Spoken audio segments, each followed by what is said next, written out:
Bem-vindo ao nosso podcast Esse Tal de Carbono. Afinal, o que é esse tal de carbono? A gente tem falado aqui de vários temas, mas hoje a gente vai falar especificadamente o que é o carbono. O que é o cálculo 1, 2 e 3 de carbono? O que significa? Quais são hoje os comprometimentos que as empresas têm? E para isso, eu trouxe o João Valente, que trabalha no grupo Ambipar. O João é diretor de ativos digitais do grupo Ambipar, professor de finanças comportamentais e ator também de alguns livros que a gente vai falar aqui no fim desse podcast.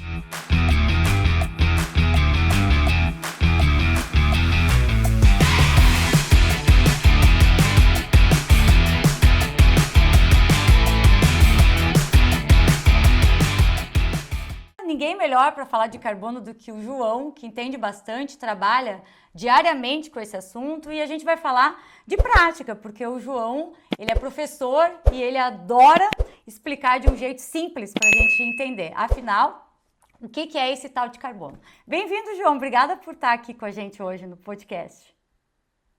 Imagina, é uma grata surpresa, uma grande honra poder participar aí com vocês nesse tal de carbono. Obrigada eu. E obrigada por disponibilizar. A gente está fazendo esse podcast aqui bem cedo no Brasil, à noite aqui na Austrália, e a gente consegue, com a tecnologia, fazer esse papo aí, e isso é um papo super construtivo para todo mundo, porque, afinal, o que é esse tal de carbono, João? Pois é, né? Esse é uma dúvida comum, né? Mas imagina que, assim, tudo que existe ou tudo que a gente conhece, né? Ele é feito de carbono equivalente, carbono rearranjado, carbono em formas diferentes, né? Então, quando a gente fala sobre o que é carbono, nós temos aqui 1 milhão de opções e pelo menos um podcast de 75 horas para É poder verdade. falar sobre isso, né? Mas imagina que quando a gente fala sobre algumas necessidades químicas ou físicas do nosso planeta, o carbono está sempre envolvido. Então, esse tal de carbono ele pode ser um resumo de que é tudo, né? João, explica para a gente, que eu acho que o pessoal muito pergunta, porque o carbono, né? O pessoal fala do carbono equivalent. Então, existem outros gases envolvidos quando a gente vai fazer esse cálculo de carbono, né? Explica um pouquinho para a gente, assim, como é que são utilizados esses cálculos, porque tudo gira em torno de carbono, mas a gente sabe que, que são outros gases que são emitidos que, de um modo geral, eles informam, né, que é um carbono equivalente. Como é que Pois é. acontece essa relação? Assim, tentando trazer isso para uma forma lúdica, né? Imagina que os gases do efeito estufa, que aí a gente já entra um pouco no problema que a gente tenta resolver, que é o aquecimento global. Uhum. Então, o aquecimento global acontece por conta das emissões dos gases do efeito estufa, né? Então, você pode ver ou pode raciocinar que vários gases, como enxofre, metano, nitritos, nitratos e o próprio carbono, eles são responsáveis pelo aquecimento global. Só que quando você vai fazer a compensação, que a gente deve falar um pouco mais para frente, quando você vai medir isso, né, você não mede no peso atômico ou no peso molecular do metano. Você não mede no peso molecular do enxofre, né? Você precisa, né, foi visto ou foi usualmente utilizado um átomo ou um gás que possa quantificar equivalentemente todos os outros gases, até porque o sequestro na atmosfera ele acontece pelo carbono, né? Então, quando a gente for falar de sequestro de carbono da atmosfera, nós estamos falando do carbono que está sendo eliminado, que está sendo indisponibilizado, né? Então, por conta disso é que a gente fala que a gente faz a mensuração dos pesos equivalentes. Então, tudo vira carbono. Metano vira carbono, enxofre vira carbono, nitritos, nitratos, enfim, todos os outros, eles viram carbono por conta desse peso equivalente, né? Então, a gente sempre fala em carbono equivalente. Por isso que os gases do efeito estufa, quando você vai fazer a compensação, quando você vai fazer qualquer tipo de mensuração, ele é a mensuração em X toneladas de CO2 e o Ezinho de equivalente ali no final. E, João, e como é que hoje existe? Explica um pouco para o pessoal por que existe hoje essa relação das empresas terem que apresentar os cálculos de emissão de carbono. Começa bem de uma base, assim, para o pessoal entender o que está acontecendo. Só, a gente, da mesma forma, e aí é o que a gente acredita, né? Da mesma forma que as outras gerações, né, as gerações mais antigas, como a minha, dos meus pais, eles não tinham interação nenhuma com economia circular ou reciclagem de resíduos, né, PET, plástico, metal, esse negócio, a gente entende que o carbono também é um fator de aprendizado ou uma matéria de aprendizado que está acontecendo agora para se plugar ou para ficar dentro das gerações que necessitam do planeta da forma com que a gente vive, né? Então, o que a gente entende, o que a gente acredita? É que toda essa forma da gente enxergar a importância da mensuração, ela não é muito mais, ela não é muito pela forma legal, pela forma obrigatória, só que ela é pela forma de instrução. Então, as empresas terem que fazer esse inventário, ele se mostra muito mais ou muito mais ativo, ou muito mais próximo para o conhecimento da informação, o conhecimento de qual que é a responsabilidade das emissões da empresa, e aí a gente não aponta culpado, a gente só aponta a mensuração. Nós somos, assim, Fran, nós somos emissores de carbono também. A nossa respiração é por carbono, as nossas escolhas do que a gente come, de como a gente anda, de como a gente vive, ela também é responsável pela emissão de carbono. Isso não quer dizer que sejamos culpados ou não de um certo tipo de emissão. Entende? Então, esse é o caminho que a gente deve seguir quando a gente fala sobre a importância da mensuração, ou do conhecimento. E eu acho que isso que é o interessante. Acho que isso que é o legal, né? É você conhecer o quanto que a sua empresa é responsável, qual que é a participação dela dentro de uma cadeia de conhecimento, dentro de uma cadeia de emissão de carbono. E agora eu acho que a gente consegue ir para a parte prática, que é o que todo mundo pergunta. O que são os cálculos de carbono e como, né, as empresas hoje estão iniciando, né, esses steps, né, esses passos.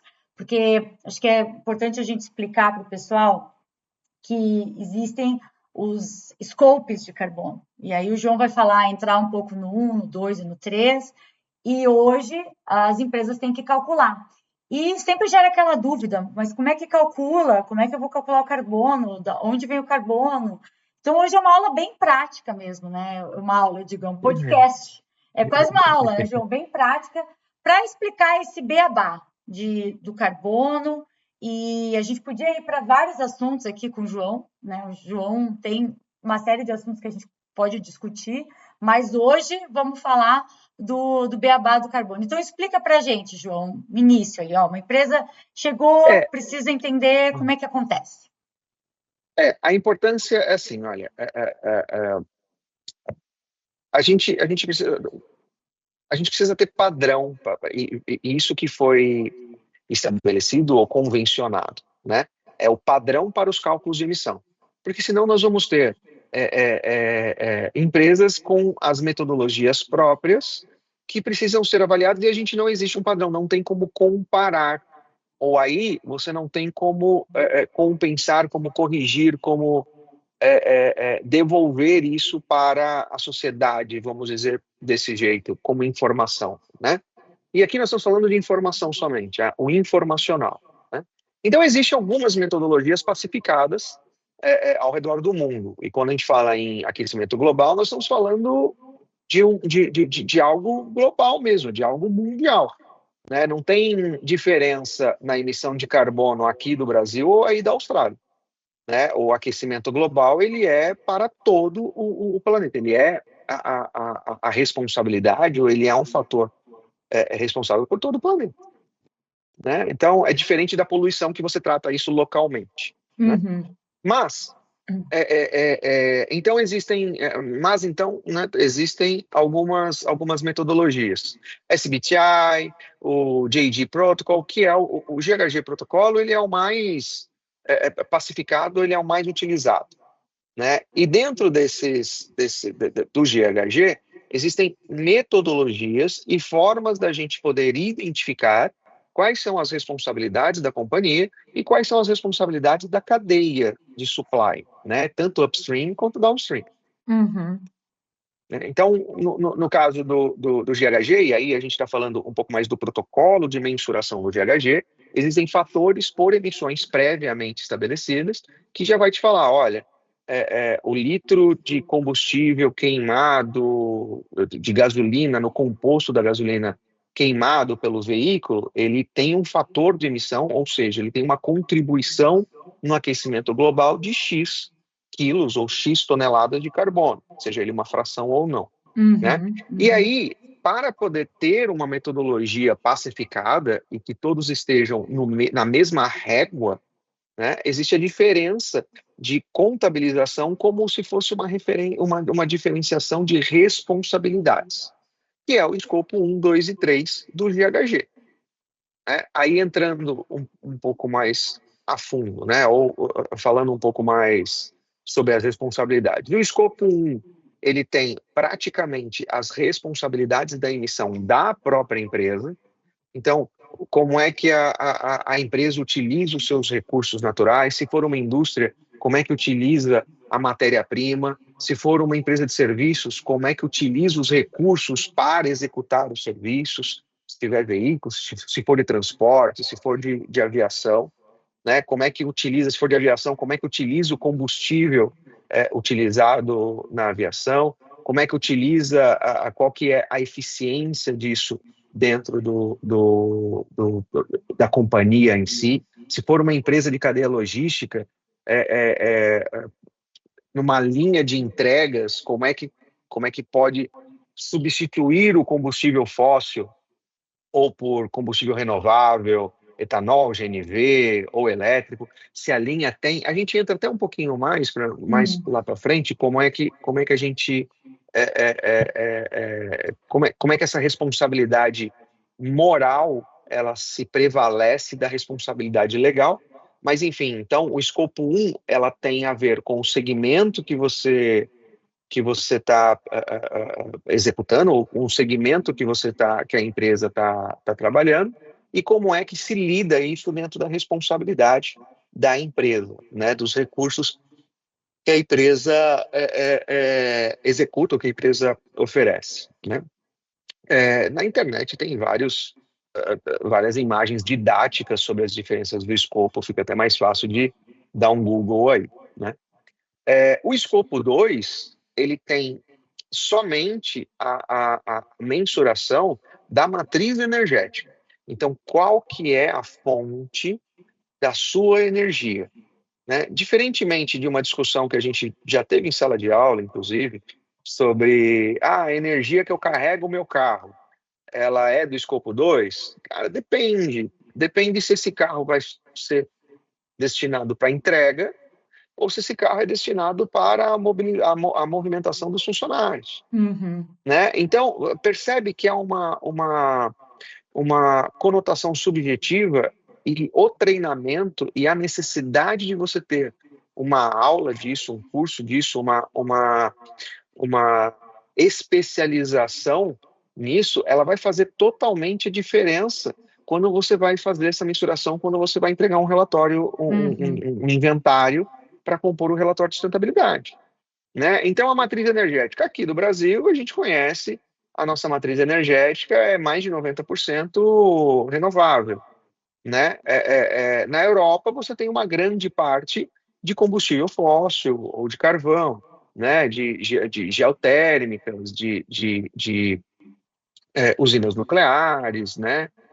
A gente vê que algum atrito que aconteça em qualquer parte do mundo, ele já deixa de abastecer uma outra parte do mundo em energia, Uhum. né? Então percebe que essa Sim, troca ou essa experiência, ela vai muito mais sobre a profundidade do aprofundi. conhecimento do escopo, Sim, sim. Não, né, e do que eu só queria, propriamente o fator. eu queria trazer até uma visão agora, porque aqui na Austrália, eles têm também o fator de emissão e a energia se difere. Cada estado tem um fator de emissão diferenciado. Então, tem estados Hum, que já usam muito renewables, outros ainda vêm muito, né, das mineradoras, do carvão. Então, é bem interessante que, embora eles usem algumas linhas do GHG, ele já tem algumas metodologias específicas do próprio país para fazer os cálculos. Então, o quanto o conhecimento do cálculo ele é importante para a pessoa especialista no cálculo, porque se a gente pensar, vamos fazer o GHG, mas cada país tem o seu diferencial, né? E isso uhum, uhum, altera o cálculo. exato, exato. Apesar da gente colocar tudo em fator de emissão de quilocarbono ou de carbono Uhum, em si, é, é, é, a gente enxerga, né, é, é, que, que esse carbono, assim, apesar da gente ter o fator de emissão olhando sempre para carbono equivalente, você tem uhum, as diferenças das emissões localmente. sim, Mas não é porque o carbono emitido aí é pela diferente. gasolina daí é diferente, Uhum, né? Não é porque o carbono é diferente, mas porque a composição do combustível é diferente. uhum, uhum, uhum. Entendeu? Sim, Então, se sim, a composição do combustível diferente, a composição do combustível ela for diferente, regional, uhum, né? Então, o fator de emissão vai ser diferente, sim, né? Aqui no Brasil a gente tem uma porcentagem, na gasolina a gente já tem uma porcentagem de etanol,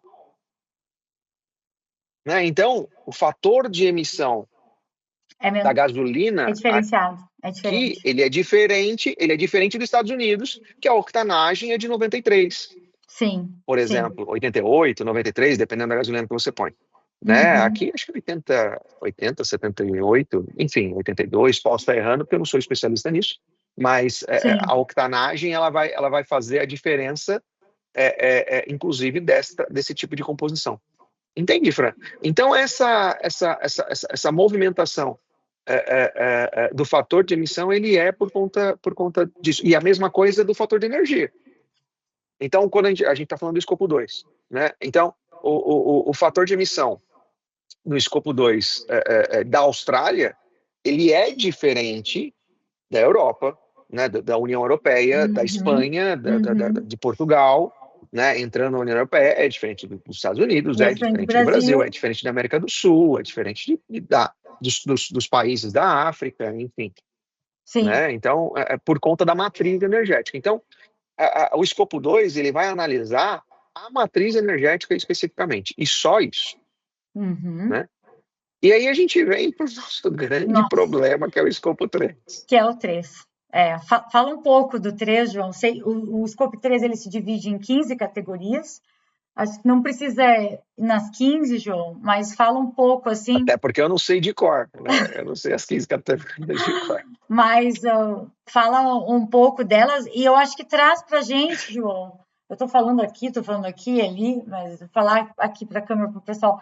Traz para a gente, João, uma explicação prática. Traz um exemplo de alguma empresa que vocês têm trabalhado, alguma coisa, e traz uma visão para o pessoal entender, esse tipo de indústria, isso aqui, eu acho que fica mais fácil, assim, para o pessoal poder enxergar, É, sabe? assim, o escopo 3 ele é o grande, ele é um grande problema por conta da falta de conhecimento ou falta de mapeamento da cadeia, Uhum, tá? uhum, Da cadeia de suprimentos, né? Então, imagina que o escopo 3 é tudo que acontece, que não é responsabilidade de emissão direta da empresa, porque isso é escopo 1, né, e escopo 2, só que ele está agregado dentro de um elo da sua operação. Então, olha só, como é que a matéria-prima chega até a sua empresa? Se é por um veículo próprio da empresa, ele já está no escopo 1. Se ele é por transportadora, ele está no escopo 3. Se ele é por transportadora, ele é escopo 1 dessa transportadora e é escopo 3 seu. Sim. Né? Então você tem a corresponsabilidade, entre aspas, né, de mensurar essa cadeia de mensuração, só que a responsabilidade da compensação acaba caindo sobre outros players, até para poder identificar quais são as responsabilidades ou quais são as emissões completas de toda a cadeia. Né? Uma indústria cervejeira, por exemplo, que nós conhecemos aqui, aqui de São Paulo, ela tem 96% de escopo 3, de emissões sob escopo 3, por conta de toda a cadeia de transporte que ela utiliza. Isso não quer dizer que os 4% que é do escopo 1 e 2 dela não seja muito. Sim. Tá? Só de escopo 1 e 2 dela, ela tem em torno de 400 mil toneladas. Isso quer dizer que dá quase 10 milhões de toneladas de carbono, né? Toda o 100% do seu mapeamento. Só que 96% disso está agregado em outros players por conta da cadeia. E aí a gente fala da cadeia upstream.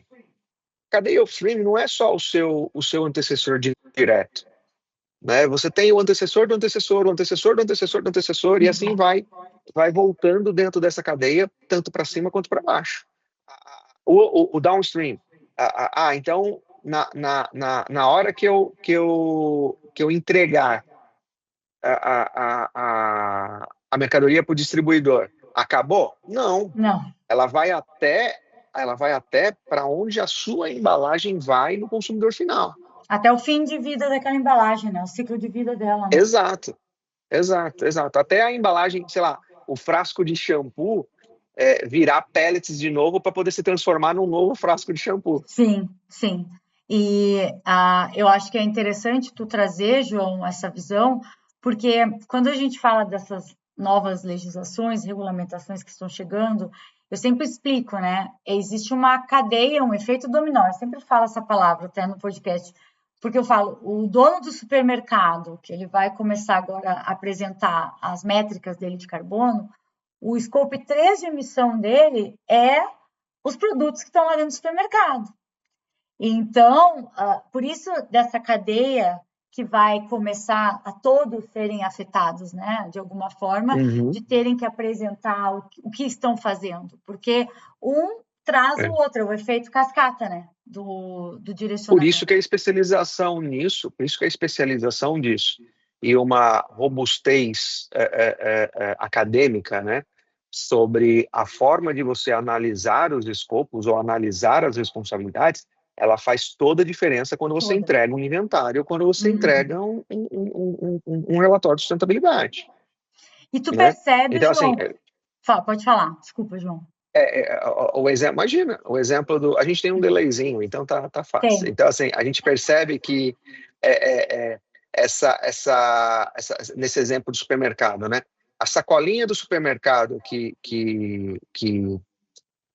o supermercado fornece para você poder levar sua sacolinha plástica ou saco de papel é escopo 1 do mercado.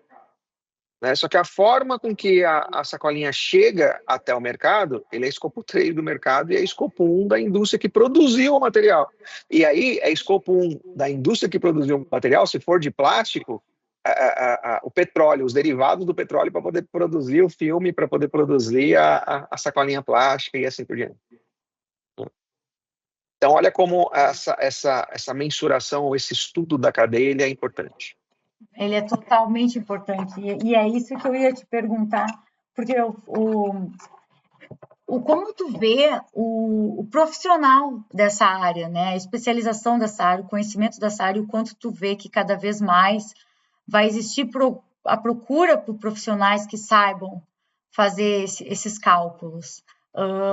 É, Como é que tu enxerga esse novo mundo aí?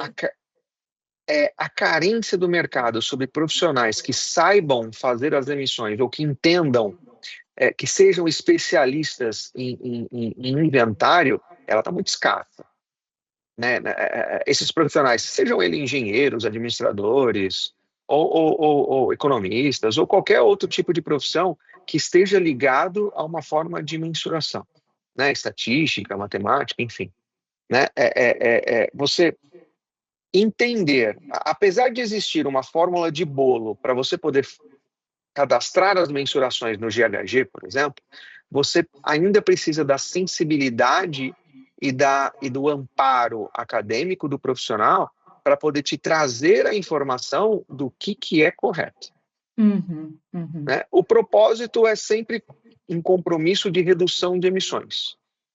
A parcela que você não consegue reduzir, você compensa com crédito de carbono, mas isso a gente deixa para um outro podcast falar sobre o crédito de carbono. Hoje volta. Mas assim, a mensuração sobre como que isso vai acontecer, como que isso vai fazer, ou como é que você apresenta os cálculos dentro da metodologia, ele ainda é carente de profissionais.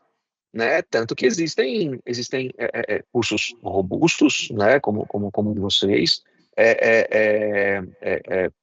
pós-graduações que falam sobre sustentabilidade como um todo, né? E até uma personalidade de C-level falando de CSO, por exemplo, que é o Sustainability Officer, né?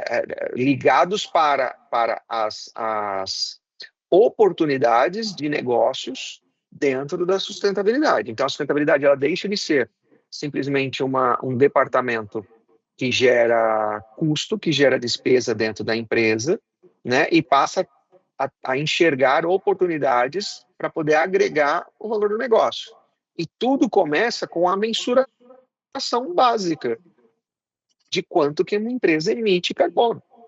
Né? Como é que eu vou enxergar a oportunidade de negócio se eu não sei nem fazer o cálculo? Então, esse tipo de profissional, ele acaba sendo carente, né, de robustez de instrução para poder trazer uma informação com robustez acadêmica, com suporte em artigos científicos. Né? Até chegar a um ponto de você necessitar de tese de doutorado, de artigos científicos, para você poder comprovar o quanto que emite um prato de arroz e feijão, um prato de carne, um filé, um peixe, por exemplo, ou os legumes. Né? Não existe isso no GHG, só que existe os procedimentos e os processos. E aí o profissional que conhece sobre os escopos e que conhece sobre as metodologias faz toda a diferença para você poder comprovar ou se sustentar dentro de um cálculo, dentro de uma emissão. Eu vou abrir um parênteses aqui, João, depois eu trago de novo para ti a pergunta, só para o pessoal entender que, primeiro, né, eu sempre falo, a gente precisa trazer dados para saber onde a gente está. Se a gente não tem métricas, né, tudo é baseado em métricas, a gente tem que saber onde a gente está e para onde a gente quer ir.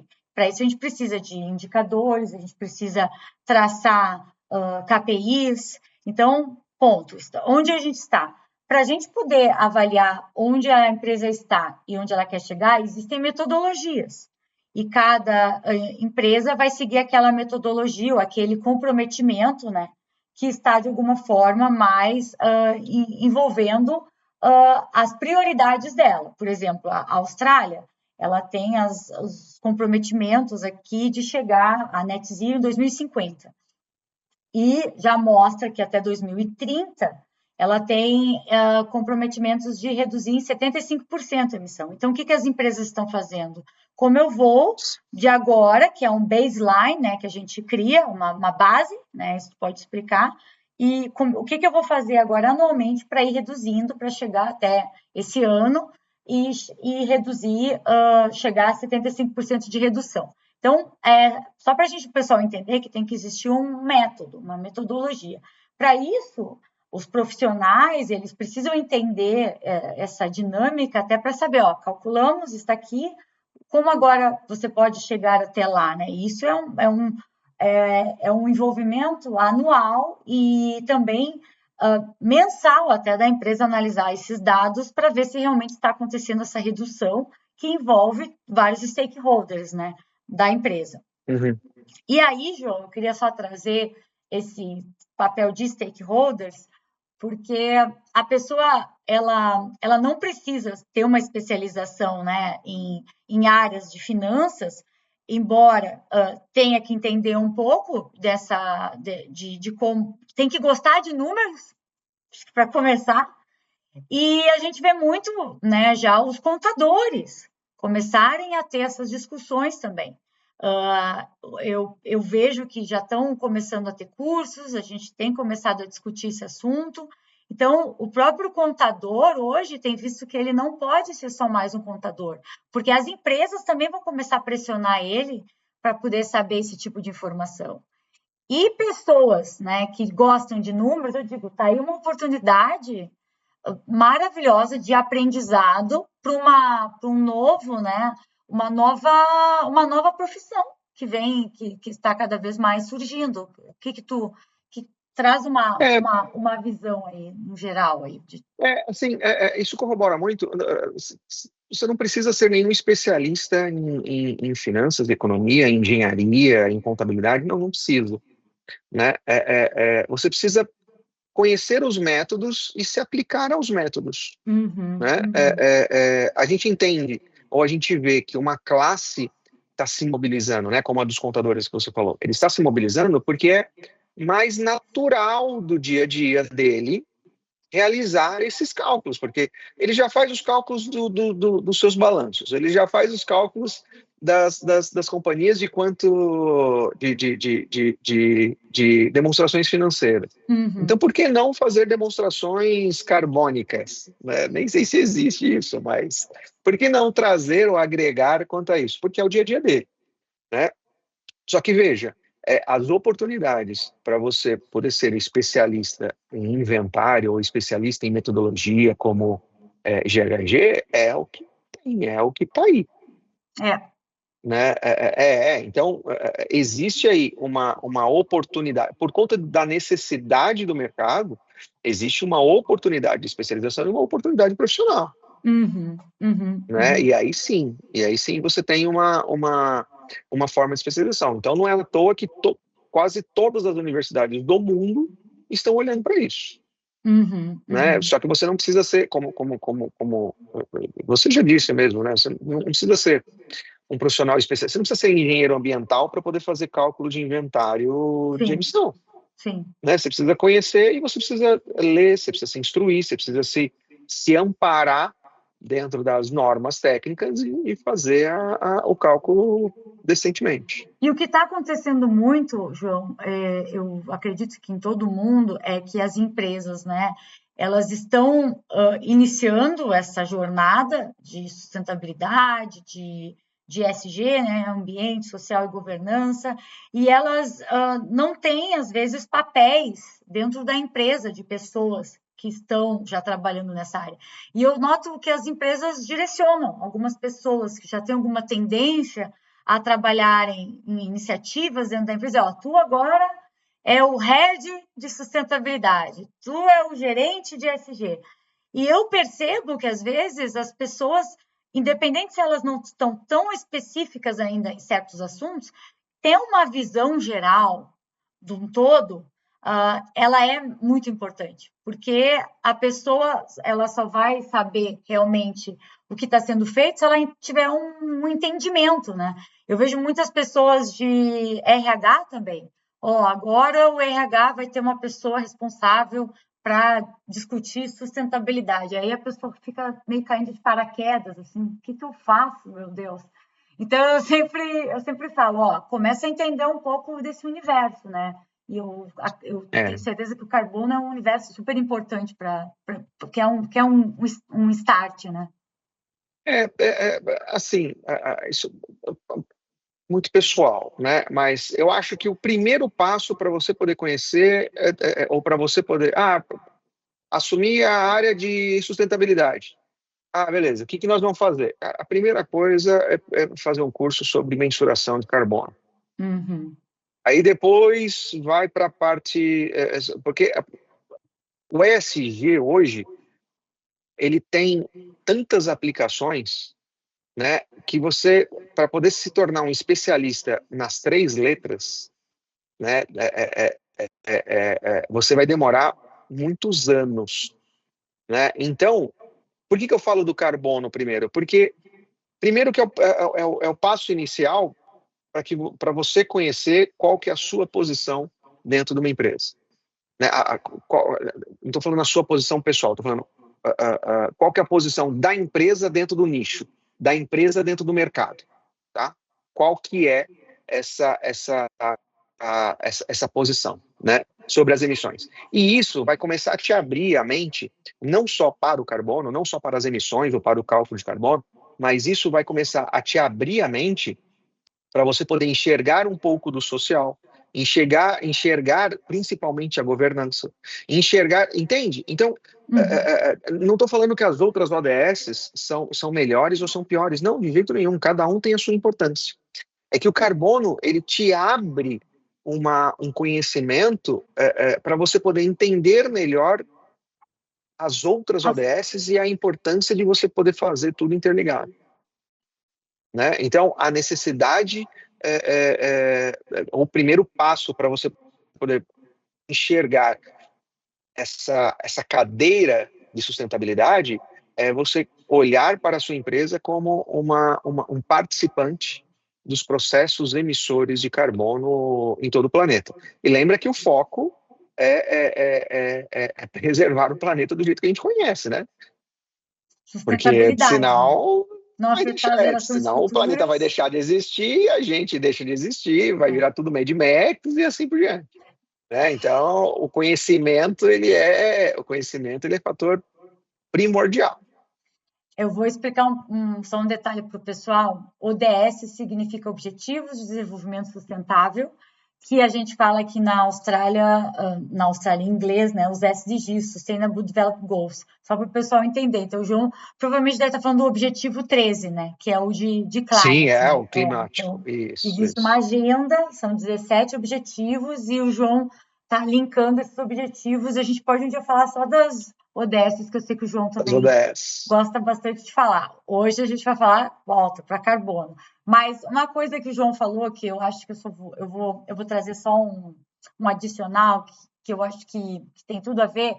Quando o João fala, o carbono ele está conectado com os outros tópicos da agenda de ESG, porque quando a gente calcula o carbono, eu sempre falo para o pessoal, gente, carbono, ele é uma forma da gente mensurar eletricidade, transporte, lixo, meus fornecedores. E isso tudo está conectado com ações dentro da nossa agenda de ESG.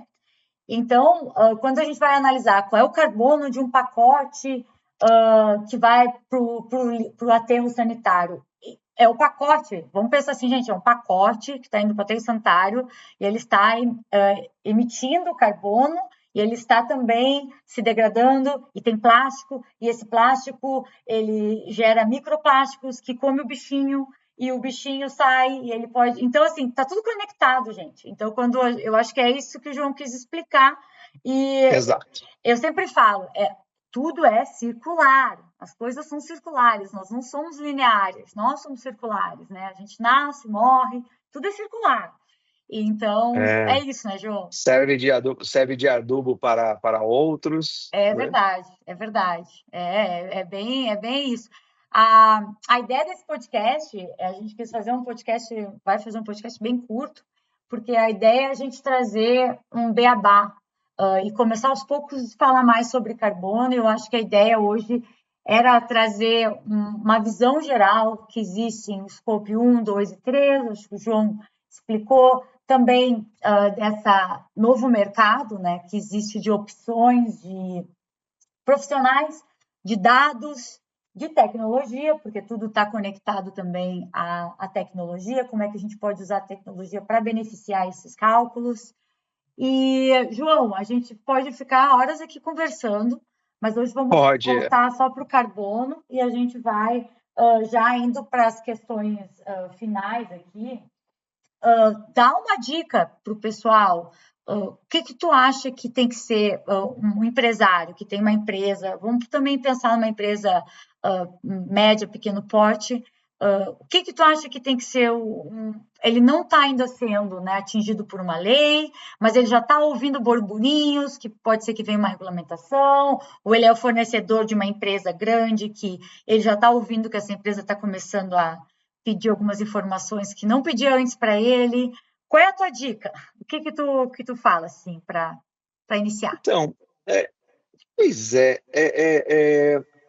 eu acho que o primeiro passo é o conhecimento dessa mensuração. Não custa nada e o ganho é potencialmente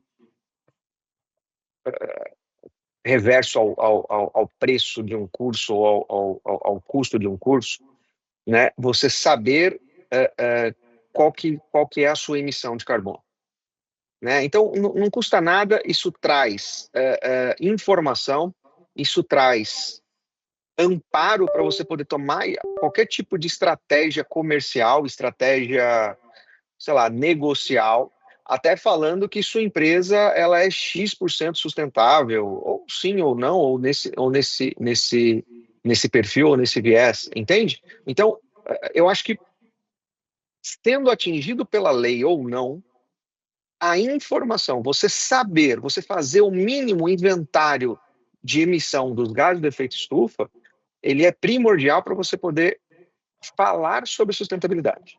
Uhum. Fora isso, você não tem. Você tem os desdobramentos disso, você tem em outros momentos, entende? Entendo. João, eu acho que agora a gente pode já partir para as perguntas finais. E eu sempre Pensei que peço. essa era a pergunta final. Não, a pergunta final é a dica de livro, que não vale a pena se indicar o teu, tá? Mas eu já vou O fazer meu? propaganda aqui. Ah, droga. Ó, eu trouxe do Brasil, agora quando o João mandou lá para casa da minha mãe os livros dele de criptoativos, diversificação internacional para carteira de investimentos, está autografado os livros, mostrar aqui para o pessoal, está autografado meus livros, veio do Brasil. Então, assim, super procurem, tem todas as livrarias do Brasil, João, o pessoal compra Amazon, online. tem tudo. Então, estou com meus livros aqui, ele está fazendo parte dos nossos Muito bem. cenários, tá? Já li os livros, então a gente está falando de tecnologia. Eu acho que um dia a gente vamos fazer um podcast falando, né, dos criptoativos, que eu acho que é outra Vamos coisa sim. que a gente tem que discutir. Eu adoro falar do SG e tecnologia, eu acho que a gente está caminhando para esse mundo e nada melhor do que a gente fazer essas discussões de inovação, né? Como é que a gente pode usar as ferramentas para inovar. E, João, uma dica de um livro, De primeiro, um pra livro. gente, ou um documentário.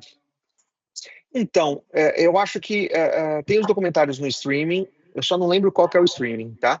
Que fala sobre a importância das mudanças climáticas. Eu não terminei ainda de assistir, mas eu já estou com putz, 2/3 ou 3/4 já visto, e eu estou achando ele interessantíssimo, não, não pela visão alarmista, e essa que é a diferença desse documentário, né? Não pela visão alarmista, né, de que o planeta vai acabar e nós vamos morrer e vai deixar de existir, mas pela forma com que isso pode contribuir para a permanência do nosso planeta.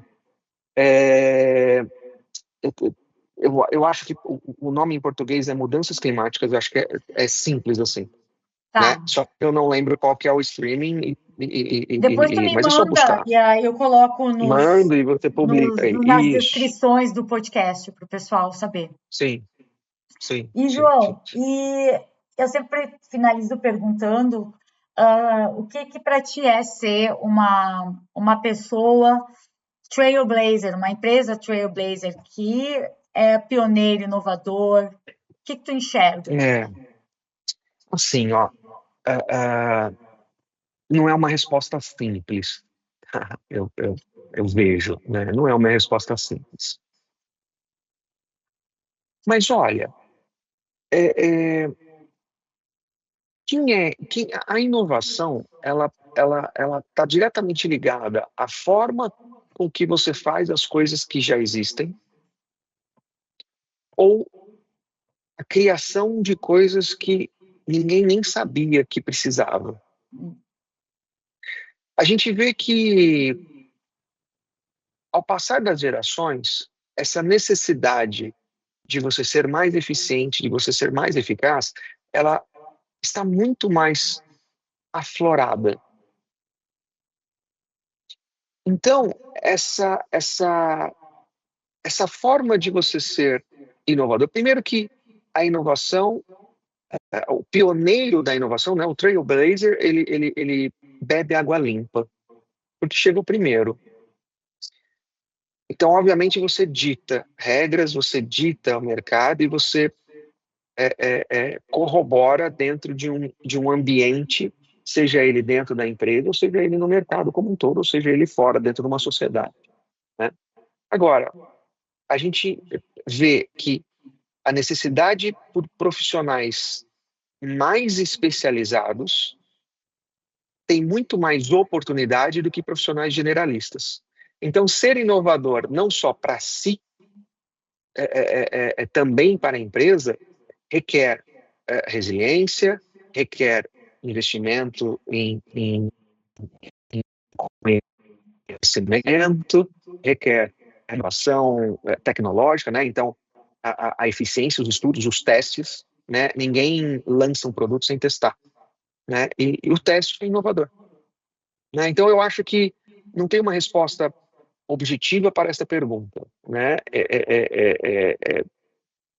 E a forma com que a gente aborda isso, ele tem vários cenários, né?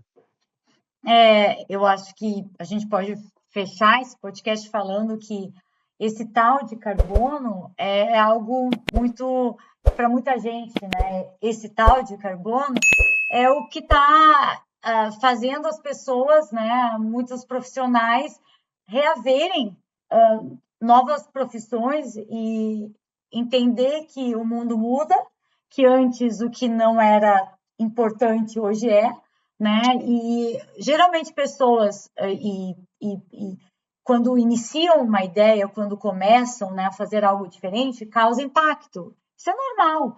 Na própria internet, quando vieram as primeiras pessoas, né, utilizar as redes sociais, o que está fazendo? Então eu sempre digo, gente, essas questões de sustentabilidade, elas vieram para ficar. Elas estão cada vez mais, né? Elas são pautas hoje empresariais. Tu sabe muito, né, João, disso, trabalha com grandes empresas e discussões e sabe o que cada vez mais está em pauta dessas empresas grandes que estão discutindo isso diariamente. E nada melhor do que cada vez mais as pessoas, os profissionais se especializar em assuntos que parecem serem assuntos de outro muito será que vai acontecer? Isso, eu acho que o ser trailblazer, ser pioneiro é isso, é iniciar, né? Porque tá aí o mercado, tá aí as oportunidades e a gente tem que começar a enxergar e entender que sim, a gente vai falar cada vez mais de carbono, né? Eu já fiz vários podcasts falando de tecnologia com carbono, a gente está falando agora da nuvem, do cloud com carbono, então são assuntos, nossa, como assim? Não, sim, as pessoas estão discutindo isso e está aqui as oportunidades, né? Da gente poder falar. É isso. Obrigada, João. É isso. A gente Imagina, vai é sempre um prazer. vários outros podcasts com o João, porque cada podcast a gente vai aprender um pouco mais. A gente vai fazer uma live com o João para poder trabalhar mais em aula também essas discussões. E sigam a gente se esse conteúdo fez sentido para você. Sigam no YouTube, sigam no podcast, comentem, ativem o sininho, quanto mais pessoas estiverem envolvidas nesse podcast, mais a gente espalha, mais o algoritmo entende que esse podcast é bom, que o conteúdo é bom, se fez sentido para vocês. E eu te vejo no próximo episódio aqui, ou em outro lugar, que eu não sei aonde. Cada vez eu estou num lugar e com um convidado diferente, em algum lugar do mundo. Esse ano eu vou para o Brasil para conhecer pessoalmente o João, né, João? A gente se conhece já há um tempo, mas só pela tecnologia aqui. Vamos nos conhecer esse ano pessoalmente na COP. E é isso, gente. Eu te vejo no próximo episódio desse Tal de Carbono. Tchau!